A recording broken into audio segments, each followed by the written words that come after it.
Hi friends, very good morning. ఇది thermal pool అండి. ఇదంతా మా ల్యాండ్ అన్నమాట. ఇదంతా మా ల్యాండ్. ఇప్పుడు వరి వేశారు. వాటర్ రావట్లేదు ఫ్రెండ్స్, సమ్మర్ స్టార్ట్ అయింది కాబట్టి. ఇదంతా మా పొలం ఫ్రెండ్స్.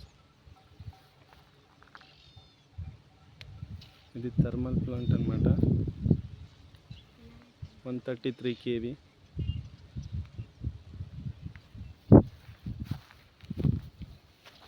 ప్రకృతి అందాల్లో భాగంగా ఈ వీడియో తీయడం జరిగింది.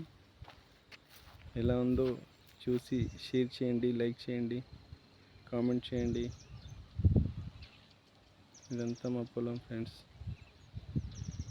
వరి వేశారు. వాటర్ రావట్లేదు.